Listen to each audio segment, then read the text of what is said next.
Hi, I'm Owen, the host of the Australian Finance Podcast. This podcast is proudly sponsored by Betashares, one of the leading providers of ETFs here in Australia. Serving thousands of financial advisors and over 1 million investors, Betashares manages tens of billions of dollars on behalf of investors right across the country. I'm proud to partner with Betashares on the Australian Finance Podcast, Australia's premier financial podcast, because there is great alignment in the long-term philosophy shared by both businesses. I hope you enjoyed this episode of the Australian Finance Podcast. Hello and welcome to the Rask Network. What you're about to hear and see is limited to general financial information only. Please be sure to speak to your financial planner or refer to our financial services guide available at rask.com.au/FSG before acting on the information. Welcome to episode 2 of our summer series on behaviours and mindset. Gemma Mitchell, how are you going? Great, thank you. Today we're talking about all of the things that come into our relationship with money, probably some things that are well outside of just money, and how those manifest through time, and they might show up in our bank statements one way or another. And if you haven't already listened to the first episode, which was about goals, go back and have a listen to that after this one, because these two kind of go hand in hand, because goal setting is about aligning to your values, as Gemma told us in the first one. So why don't we start with this concept just writ large, this idea of mindset, behavior. Why on earth would we be here on a finance podcast talking about these things? Mm-hmm. So your money mindset is your relationship with money, and people don't realize the impact that it has on our ability to be successful, and how, like, in every part of our lives, your mindset obviously plays a huge part, but especially around finance, and people aren't really aware of it. You know, we know self-care is going to the gym and working on mental health and all of these things, but your money and your relationship with money has such a big impact to all aspects of your life. So being aware of that and having a good relationship with money is really, really important. But in saying that, this is kind of like, we've seen data and research around it, that this really gets evolved and from really young. At age 7 is when your money mindset beliefs is usually set by. So later in life, when we become aware of how much it's impacting us, it's been doing it for years and years and years. And so it can be really hard to rewire our brain when for so long that this has been a big unconscious thing in our lives. So then, okay, so that's pretty alarming for basically 99% of people who have tuned in for today's episode, including myself. But then this question is going to seem like a no-brainer, but then why is this important when it comes to all the other things we're going to talk about in this series, about budgeting, income, debt, all these other things we're going to go on and talk about? Why is it important that we focus on this? Yeah, so as a financial advisor, I have seen this firsthand for years and years, and it is a frustration for financial advisors that don't understand this, how it all plays in together. So your habits and your relationship with money literally informs the success that you can have in all other areas. If you have certain beliefs and mindsets, you can have the best financial plan in the world, but you're going to have roadblocks in you actually sticking to that. And that might be, patterns of self-sabotage or avoidance or whatever it is, but the best financial plan in the world won't work for you if you don't have the behaviors, the mindset, and the day-to-day habits that can actually, make sure that you're going to be successful in that. So mid to late last year in 2024, we had a fellow on our Australian Investors podcast, so the other podcast series, and he was a bank CEO of Westpac, at the time, the biggest or second biggest bank in the country, and he was paid one of the biggest salaries Australia had seen, all right? And one of the things that he said he'd go back and change is that his relationship with money. He always just assumed that he could get more money and that would solve his problems. And obviously, he did very well for himself. But even this is the guy that had more money than just about anyone on the planet. Mm-hmm. And he's saying, well, it wouldn't have mattered because I didn't have all this other stuff in order. And I thought that was just so interesting. Now, you've mentioned something here in your notes for today's episode, and we do have downloads and workbooks and everything that you need for each episode. So you can go into the show notes and find all this stuff. But you mentioned this this kind of, I guess, way to detect this in some people. And for me, it's definitely the case, is this stop-start pattern. Can you explain that? Yes. And so the stop-start pattern is really common. And that's me with my fitness goals, right? Like I'm going to the gym flat out for 2 weeks and then I'm not going for a month. So stop-start pattern looks differently in different people's lives. But as a money coach, I see this one come up quite a bit. And this might be, New Year's resolutions, perfect. You might be going, right, this is my focus. I'm actually going to do this. This is, I'm all in with my new budget, my goals. But then something happens that you get, either you're not seeing progress, me at the gym because I've only been for 2 weeks, or you're not seeing progress as quickly as possible, or another priority's come up. And then, so you've stopped that. It's gone to the side. Whereas you need to actually have the system so that you can maintain this, and when the motivation goes, you still actually have all of the systems in place that keep, the framework going. So motivation can go, but yeah, you need to actually be able to stick with this stuff. I find that's something that I do, not so much with exercise. That's kind of like part of my DNA. I feel I'm very lucky in that regard, but definitely with journaling. I don't know if you do that, but journaling something that I have to consciously make the effort of to form the habit, because it's a little bit onerous. Like you kind of have to have a pen and paper available, and you have to be there when, all those things. But I find that I'll do it for a month when I need to, and then it kind of disappears. There's another one in here, which is self-sabotage, which probably is quite self-explanatory. But then there's avoidance. That seems really relevant to money. Yes. So avoidance is one of the other common ones. So I pulled out, there's heaps of different behavior patterns that impact people's money. And it might be actually really positive things. It might actually generate great outcomes, or it might be negative. So these ones I've pulled out as the most common ones that I see when I'm money coaching people. So yeah, the self-sabotage is you're setting yourself up for failure. Like you don't believe that you're either worthy of achieving that thing, or, that it's out of reach for you. So you're doing those behaviors. The stop-start, like we talked about, but avoidance, that's the head in the sand.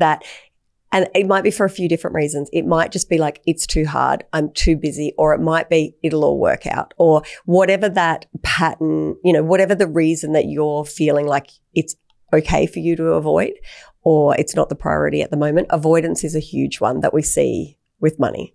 I actually find this a lot with the gents that are listening to this, the gentlemen.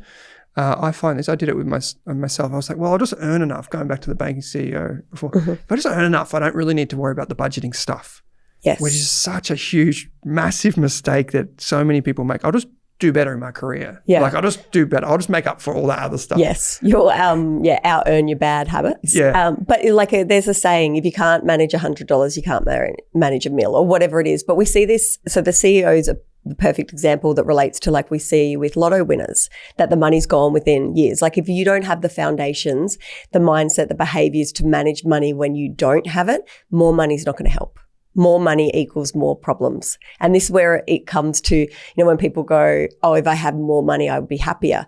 No, if you knew how to manage the money and you had things that you then could add value to your life and aligned with you, they would make you happy, and money could facilitate that. But actually the money's not going to do that. It's all the other behaviors. Fascinating. So you've come up with 3 different, key points that people really need to remember when it comes to behavior, mindset, and just understanding yourself. We do have a free course called The Psychology of Money, named after Morgan Housel's book.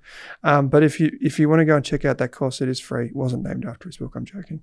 But I'm going to hand the reins over to you for a few minutes now to explain, if you only had these 10 minutes to sit down with someone, so you do this with money coaching all the time, or financial planning, but if you only had this amount of time to explain to someone, this is what you need to know, what would it be?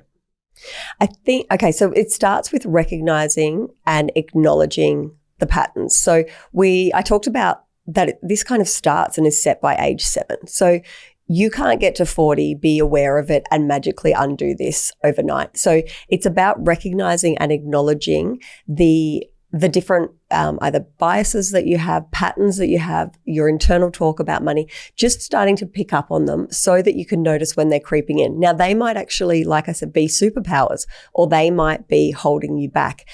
But it's about recognizing them so that you can work out what you actually do with that. And if you do listen to them and if they're serving you or if you need to change them. So I talk about this a lot with my money mindset. Like I had good habits that people would see as good habits, but it doesn't mean that they were actually healthy. So I think if you can acknowledge your thought patterns, the biases that you have, and then you can decide how you use them going forward. So it's literally about being aware of them, because those ideas, those thoughts, those beliefs are causing you to have a certain behavior, and that behavior is going to result in an outcome, whether it's good or bad. So if you have the thoughts and you can change the behavior or decide to proceed with that behavior, that pattern, that's like, you want to be really intentional with that and not just subconsciously just going through the motions and doing the same thing over and over again. So awareness is the first thing. When you're aware, it doesn't mean that you can just switch it off and not be impacted by it. But what you can actually do when you're aware is you can set some parameters, some systems, some things that keep you, like guardrails, I guess, to keep you on track. So I know that my mindset around money isn't great. I have guilt around spending and different things. So I have, it's like steps in place that help me not feel so guilty when I spend money. So it's about understanding how your brain works, why it's working that way, and then what things can you do that'll work for you that won't necessarily work for somebody else. And that might be, if you've got a lot of anxiety around money, it might be setting up different bank accounts so you have emergency funds or bills covered. It might be if you impulse shop that you put a 24-hour ban like rules, so you can't, if you've added something to cart online, you can't actually go and pay for that. So it's just setting up things that work for you, and you might have to try a few things before you actually find what gels for you and what actually keeps you, being aware and reflecting before you make decisions that then result in outcomes. So systems is really, really important. You don't have to change your habits. You have to know what they are so you can set guardrails for them. And then another one that I think people overlook all the time is how this impacts their relationships. I was going to say the whole couples thing, because that's the key thing. Yes. Yeah. So much conflict in couples is around money, like household finances. It's a really stressful topic. And if you think that from, like, you're learning your money behaviors, beliefs from your upbringing, chances are in a couple, you've had two very different upbringings. So then trying to bring those money mindsets in that you're probably not even aware of, and those beliefs and those spending patterns and the behaviors, trying to then have a cohesive family household expenses and cash flow management. It's really, really difficult. So there needs to be a lot of work around you understanding your own, but then also being very understanding that your partner's potentially coming from a very different position, and how do you navigate that together? That's really interesting, because I was going to say that over time, one of the things that's shifted is because for the last few years, Gem, I've been going, I've been seeing a life coach, and also a few years ago, a counselor more so. And that was just an awakening for me.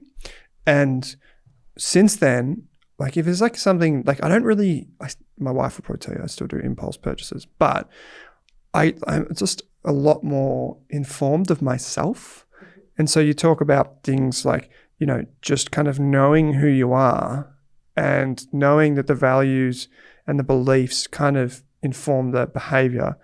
You can see that kind of playing out. But I feel like I think I've got that awareness now. Now it's just about managing the behaviors a bit better. Yes, yeah. And so you can work out what tool works for you. If it is going, actually, I'm going to wait 24 hours, because I will do it. I'll scroll online and I'll be adding to cart late at night. And then usually by the morning, I'm like, what was I even looking at? And I'll look back at the screenshots and I'll be like, those jeans will look terrible on me. I'm not buying them. But if you just, so you do whatever works for you. If it's a 24-hour ban, if it's a 48-hour, my sister, so she has, if she wants to buy something, she will send me a picture of it, and it'll have a thing, and I'll reply approved purchase or not. So she sent a coffee machine, and she was like, it's X amount, but my last one I had for the X amount of years, and that's what she needs. It's her recognizing that she should justify it, but also make sure she's justifying it it actually, not just clutching at straws on it. Yeah, that's good. There used to be a feature, I don't know if it's still a thing, maybe everyone can let us know, but with Upbank, I think you could do that. You could set like a lock. So like your friend would have to approve, or like, I think there's some, that's fun. There's some banks that do the whole after 10 p.m. There's a certain limit you can get money out. These types of bad, like maybe not bad behaviors, but just questionable behaviors that people have. Yes. You also mentioned before this idea of like informing your behaviors and your values and all that sort of stuff. It sounded to me almost like a CBT. I'm not a psychologist, but cognitive behavioral therapy, this idea of like trying to just be aware of things before they happen. I mean, we see the result on our bank statement, right? But we don't see the decision that led to that, or the subconscious bias that led to that point. Yeah. And there's so many things, like we're tempted all the time. Everything is so easy and accessible and instant gratification. But the amount of unconscious tapping that we do of our cards, like it's crazy. If we were handing over cash for all of those small purchases, it's like there's different receptors in your brain that are feeling different things. So the unconscious tapping is a huge thing. So maybe you decide, right, I don't actually take my card out, or I'm taking it off my phone, so it's not as easy. I might have to use cash for a while. And it doesn't mean you have to do this forever. It's so that you're training your brain to pick up when you're doing things so you can stop them. Like hopefully you'll rewrite them eventually that you don't have to do those, but it's just a bit of a safety net. You're just trying to get your brain to pause before taking action so you can decide, is that actually something that I want to do? And does it make sense to do? And what am I chasing? And is there maybe a different way I can do that? For years, we've encouraged people to take the stock market apps and things off their phone. Like I don't have an app. I do everything through my computer, which seems a bit old school, but it's so important because I don't want the temptation of having money there and seeing something on the telly or reading something through work and investing there and then. I don't want that. I don't need that in my life. So having that like extra layer of temptation is removed is very positive. So, okay, so we've got through this. We talked about finding the patterns. Mm-hmm. We've talked about, how it could potentially adversely impact relationships and how someone might have their own kind of, I guess, mashup of all those experiences in their own life and their own journey. So questioning, helping them, prompting them seems like a good place to start. But what else would you say to people if they're listening to this before the next episode drops in a couple of days? What would you say to them? How do you get started? Mm-hmm. So this is really similar to when we were talking about the goal setting because they're so connected. But if you're going to get started, it's about looking back first, about where you've got to, what's brought you to this point, what are the regular kind of feelings and thoughts that you have around money, and just getting aware of what's led you to this point. And then I think it's about what do you want to feel? Like we always see things like you deserve to be happy but like you deserve all of the things that go with not feeling anxious about money. And you deserve to not be worried every time a bill comes in if you can pay it or if your card's not going to work. Like you should want that for yourself and know that it is possible, but there are behaviors that you're going to have to be aware of so you can create all of that stuff. So I think it's looking back on where you've come from, and again, not with guilt or shame, but just like, okay, understanding. And, perhaps the people that role modeled money around you, that's not how you want to going forwards, but it's your only experience. Well, what are other people doing and what are good behaviors to you and what would feel amazing? Like what would be being good with money? Like what would that look like to you? So that reflection is really, really important. And then being really honest with yourself, like how we've reflected and we, know that there's certain things that we do. So going, right, I'm not going to change this overnight. Now that I'm aware of them, what steps am I going to put in place that I'm going to stop that? And potentially, this goes with budgeting as well. You don't have to do an overhaul all at once, okay? That's drastic and really, really hard. So maybe you pick one thing. So it might be online shopping or it might be grocery shopping. Maybe you go, I never stick to my budget on that, so I'm going to go online shopping instead. You just set up one thing that helps you be better with that. It would be ideal if we could just all click our fingers and change all of our mindsets and our habits. But I think if you could just start with something, it would be awareness and then picking one thing to focus on and really getting aware with that and then adding the next thing in once you've kind of hit some traction and you're like, okay, this is okay. I'm making progress and I'm seeing a change and it's like it's like positive. the old habit stacking, right? Like it's going to sound totally random, but with my dogs, they go out to the toilet every night before they sleep inside. They're inside dogs, don't judge me too much. So they go out to go to the toilet at night, and when they go out, I do my Duolingo on my phone to learn a language. Yeah. And that's now part of their habit, and it's part of my habit. And so I take them outside, I study my Italian, come back in. Are you saying to them in Italian, go out to the toilet? Yeah, I'm not going to even try and pronounce how I would say that. So maybe next year. But I do that. And it's kind of like the habit was originally just taking them out, and I just got to stand out there for a couple of minutes while they pretend that there's a possum or something, that they're really aggressive groodles. But then bring them back inside, and then, the rest of the day continues. But that was a really convenient way for me to start a habit. Yes. And then I started, doing things like MyFitnessPal, because I was like, well, if I can do that, I could probably spend an extra minute just putting my diet down. And then I've done that for, 2 years. And so those types of things, I've been like, well, what else can I put in this? And it's one thing at a time. But if I try to do all that at once, crazy. No way. Yeah, and it's like compound interest, right? Like it's a compounding effect. Like once you make some good changes, and then it's easier to make others. Like I make notes. So you journal. I have journaled before, and it really helped, and I should actually stick with it. But I have a notes app, and I'll write things in my notes app. So perfect example, if you're checking on your behaviors and your mindset, potentially you're out and you've just seen an email, it's your electricity bill or something, and you've had a bit of like that fear, And so maybe you just write that down. Oh, I felt like this, and this. And maybe you haven't even opened it yet, but you're just acknowledging, oh, that was interesting. I'm going to see if that comes up again next time. Or did that happen last time? Or maybe it's just because I know I've used the aircon. Like just trying to work out, oh, I want to catch that feeling. What does it look like? It's just challenging ourselves and not going, well, that's normal. Everybody feels like that. No, let's actually dive into it and see, is this common for you? Should it be normal? Is there actually a way that this could be so much better? Like maybe one of your goals then becomes, I hope one day I get my electricity bill and don't have to pause before I open it, or on the weekend gets to Monday and not be scared to open my banking app.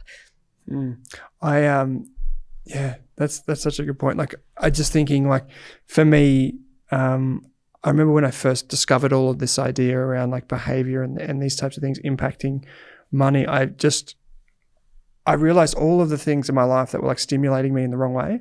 So then it was like, oh, well, my money makes me feel like this, and this. I could probably avoid that. But I was like, what else makes me feel like this? And then it was like people in my life. I'm like, okay, how do I deal with that? Right. And journaling was a big one for me, and to-do list for work stress. That was like end of the day, write down my list of things that I've got to do tomorrow.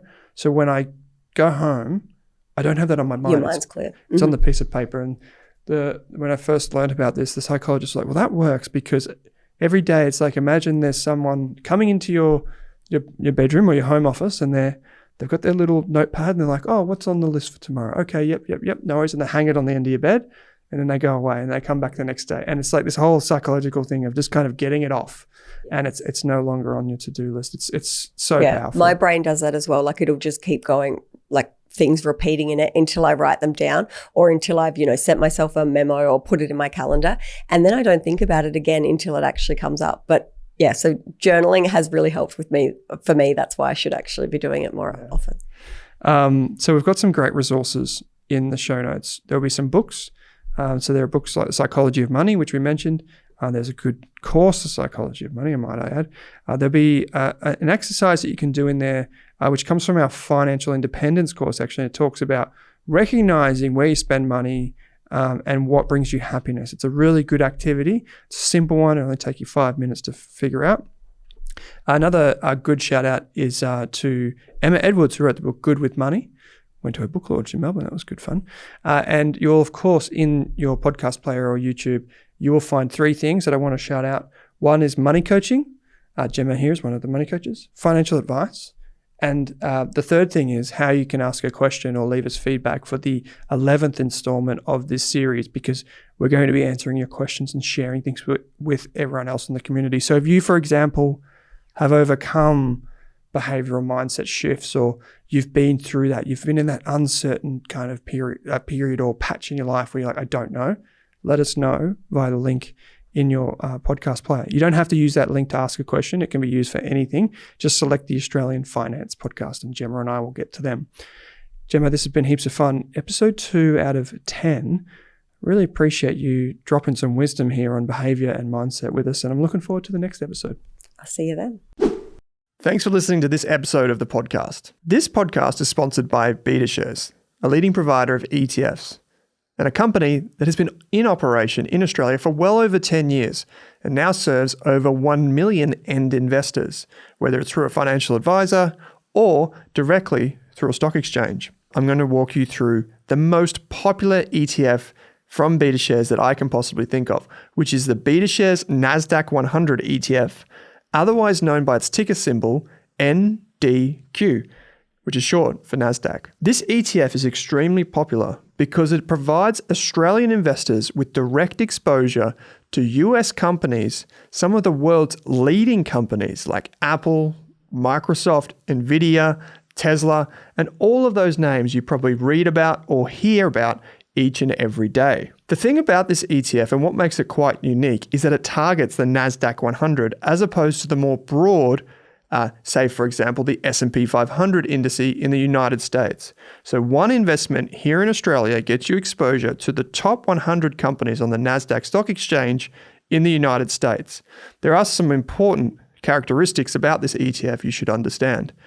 One thing that it does is it targets what are typically known as forward-facing industries. So these are things like tech, consumer discretionary companies, and healthcare. All industries that have long-term tailwinds at their back.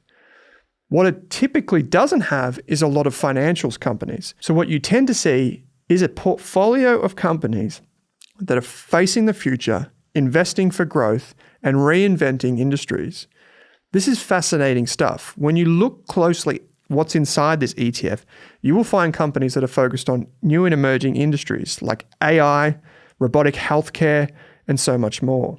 There's a lot of cloud computing companies in there, cybersecurity, so much more, all bundled into 100 stocks. At the end of the day, what you end up with is a portfolio of companies that are reinvesting through R&D into things like patents and new innovations that they can export to the world, and a portfolio of companies that have grown extremely fast over a long period of time. These 100 companies or so that have evolved through time have outperformed the broader US market in terms of overall revenue growth by up to 4 times. So we're seeing these companies grow faster over time because they're investing heavily back into themselves and they're leading the world forward in terms of technology. At 0.48% in yearly management fees, which are automatically deducted from the NDQ ETF, it's easy to see why so many Australian investors use the NDQ portfolio in 2 ways. 1, straight into the core of a portfolio for dollar cost averaging. Number 2, as a satellite exposure to tilt your portfolio to some of the world's best companies, and indeed, technology companies. The NDQ ETF provides exposure to companies that you know and use every day. Like say here, the Apple computer in front of me, maybe you use Microsoft software, or maybe any of the software that you use at work, whether it's cybersecurity, maybe you work in healthcare, and you use some of the world's leading healthcare technology. Chances are you can get exposure to many of these emerging trends through one single investment in the NDQ ETF. Don't forget to read the NDQ PDS, that's the product disclosure statement, or TMD, the target market determination, both of which are available on the Betashares website. Thanks for watching.